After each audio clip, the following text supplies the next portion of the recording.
നമസ്കാരം. രാജ്യത്തെ ഹൈവേകളിലെ toll നികുതിയെയും toll സംവിധാനവും അടിമുടി മാറ്റുന്ന നീക്കവുമായി ഇപ്പോൾ കേന്ദ്ര സർക്കാർ രംഗത്തെത്തിയിരിക്കുകയാണ്. റോഡ് ഗതാഗത മന്ത്രി നിതിൻ ഗഡ്കരി തന്നെയാണ് ഇത് സംബന്ധിച്ച സൂചന നൽകിയത്. കഴിഞ്ഞ ദിവസം മുംബൈയിലെ ഭാദ്ര കുർള കോംപ്ലക്സിൽ സംഘടിപ്പിച്ച ബിസിനസ് ടുഡേയുടെ BT മെൻ റഷ് 2025 പരിപാടിയിൽ പങ്കെടുത്ത് സംസാരിക്കുന്നതിനിടെയാണ് നിതിൻ ഗഡ്കരി പുതിയ ടോൾ നയം സംബന്ധിച്ച സൂചന നൽകിയത്. ഏപ്രിൽ 1 മുമ്പ് ടോൾ സംബന്ധിച്ച പുതിയ നയം ഞങ്ങൾ പ്രഖ്യാപിക്കും. യാത്രക്കാർക്ക് ന്യായമായ ഇളവുകൾ ഇത് വാഗ്ദാനം ചെയ്യുന്നുണ്ട്. ടോൾ നിരക്കുകളെക്കുറിച്ചുള്ള ആശങ്കകൾ പരിഹരിക്കുന്നതിനും റോഡ് അടിസ്ഥാന സൗകര്യ ഫണ്ടിംഗ് മെച്ചപ്പെടുത്തുന്നതിനുമാണ് ഈ നീക്കത്തിന്റെ ലക്ഷ്യമെന്ന് അദ്ദേഹം വ്യക്തമാക്കി. ഇപ്പോൾ പാർലമെന്റ് സമ്മേളനം നടക്കുന്നുണ്ടെന്നും അതിനാൽ ഇതിനെക്കുറിച്ച് കൂടുതലൊന്നും പറയുന്നില്ലെന്നും എന്നാൽ 2025 ഏപ്രിൽ 1 മുതൽ അത്തരമൊരു നയം കൊണ്ടുവരുമെന്നും അത് ജനങ്ങൾക്ക് ഒരു സന്തോഷകരമായ ഒരു കാര്യമാകുമെന്നും നിതിൻ ഗഡ്കരി വ്യക്തമായി പറയുന്നുണ്ട്.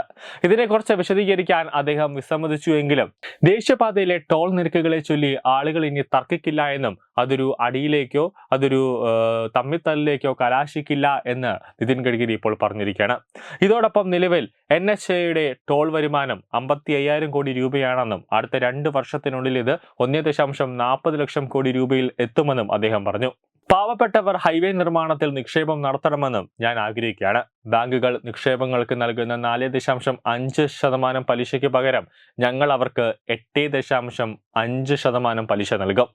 കഴിഞ്ഞ ദിവസം ഇത് സംബന്ധിച്ച പാർലമെന്റിലും ഗഡ്കരി പറഞ്ഞിരുന്നു. ടോൾ അടയ്ക്കാൻ ഫാസ്ടാഗ് സംവിധാനം നടപ്പിലാക്കിയതിനു ശേഷം ദേശീയപാതകളിലും എക്സ്പ്രസ് വേകളിലും നീണ്ട നിരകൾ ഒഴിവാക്കാനും കേന്ദ്ര സർക്കാർ വാർഷിക പാസ് നൽകുന്നത് പരിഗണിക്കുന്നതായും റിപ്പോർട്ടുകളുണ്ട്.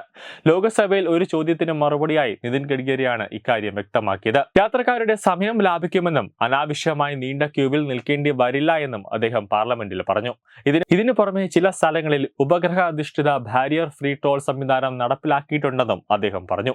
നിലവിൽ ഒരു പൈലറ്റ് പ്രോജക്റ്റ് എന്ന നിലയിലാണ് നടപ്പിലാക്കിയിരിക്കുന്നത്. ഈ പദ്ധതി വിജയിക്കുകയാണെങ്കിൽ ഭാവിയിൽ ഇത് വികസിപ്പിക്കുന്നതിനെ കുറിച്ച് ചർച്ചകളുണ്ടാകും. ഖരൗഡ, ചൗരാസി, നെംലി, ദ്വാരക എക്സ്പ്രസ് വേകളിൽ നിലവിൽ മുൻകൂർ ടോൾ സംവിധാനം നടപ്പിലാക്കിയിട്ടുണ്ടെന്ന് കേന്ദ്രമന്ത്രി പറഞ്ഞു. ഓട്ടോമാറ്റിക് നമ്പർ പ്ലേറ്റ് തിരിച്ചറിയൽ ഇവിടെ നടപ്പിലാക്കിയിരിക്കുന്നു. ഇതുമൂലം ആളുകൾക്ക് നിർത്താതെ ടോൾ കടക്കാനുള്ള സൗകര്യം ലഭിക്കുന്നുണ്ട്. കൂടാതെ ഫീസും കുറയാം. ദേശീയപാതകളിൽ ഈടാക്കുന്ന ടോൾ ഫീസ് സംബന്ധിച്ച വിവരങ്ങൾ പ്ലാസകളിൽ വിശദമായി നൽകിയിട്ടുണ്ട് എന്നാണ് അദ്ദേഹം പറഞ്ഞിരിക്കുന്നത്. ഇതിനു പുറമെ നാഷണൽ ഹൈവേ അതോറിറ്റി ഓഫ് ഇന്ത്യയുടെ വെബ്സൈറ്റിലും ഉപഭോക്തൃ ഫീസ് സംബന്ധിച്ച വിവരങ്ങൾ നൽകിയിട്ടുണ്ട്. ഫീസ് വർധനവോ മറ്റെന്തെങ്കിലും തരത്തിലൊരു മാറ്റമോ വരുത്തിയാൽ പത്രങ്ങളിൽ പ്രസിദ്ധീകരിക്കുന്നതിലൂടെ അതിനെക്കുറിച്ച് വിവരങ്ങൾ കൂടുതലായി ജനങ്ങളിലേക്ക് എത്തിക്കാനുള്ള ഒരു സംവിധാനവും ഒരുക്കുമെന്നാണ് നിതിൻ ഗഡ്കരി പറഞ്ഞിരിക്കുന്നത്. ടോൾ ഫീസ് സംവിധാനം പൂർണ്ണമായും സുതാര്യമാണെന്നും അദ്ദേഹം പറഞ്ഞു. രാജ്യത്തെ 325 ദേശീയപാതകളിൽ വിപുലമായ ഒരു ഗതാഗത മാനേജ്മെന്റ് സംവിധാനം നടപ്പിലാക്കിയിട്ടുണ്ടെന്ന് നിതിൻ ഗഡ്കരി വ്യക്തമാക്കിയിരിക്കുകയാണ്. ഇവയുടെ കീഴിലാകെ 20,000 കിലോമീറ്റർ റൂട്ട് ഉൾപ്പെടുന്നുണ്ട്. എല്ലാ ദേശീയപാതകളിലും ATMS പരിധിയിൽ 4 അതിലധികമോ പാതകൾ ഉൾപ്പെടുത്താനുള്ള ശ്രമങ്ങൾ നടന്നു വരികയാണെന്നും അദ്ദേഹം പറഞ്ഞു. MP രാജ്കുമാർ ചൗഹാർ ചോദിച്ച ചോദ്യത്തിന് നിതിൻ ഗഡ്കരി പൂർണ്ണമായ വിവരങ്ങളാണ് നൽകിയത്. നിലവിൽ ഉപഗ്രഹ അധിഷ്ഠിത ടോൾ സംവിധാനത്തിലേക്ക് നീങ്ങാനുള്ള ശ്രമം നടക്കുന്നുണ്ട് എന്നും എന്നാൽ അതിന് സമയമെടുക്കുമെന്നും അദ്ദേഹം പറഞ്ഞു. ഇതിന് കാരണം ഇതിനായി കൂടുതൽ ഉപകരണങ്ങൾ ആവശ്യമായി വരുമെന്നതാണ്. അതില്ലാതെ വാഹനങ്ങളുടെ യഥാർത്ഥ സ്ഥാനനിർണ്ണയം നടത്തുന്നത് ബുദ്ധിമുട്ടായിരിക്കും. അത്തരമൊരു സാഹചര്യത്തിൽ ആ പദ്ധതി നിലവിൽ പരിഗണനയിലാണ് എന്നാണ് റിപ്പോർട്ടുകൾ സൂചിപ്പിക്കുന്നത്.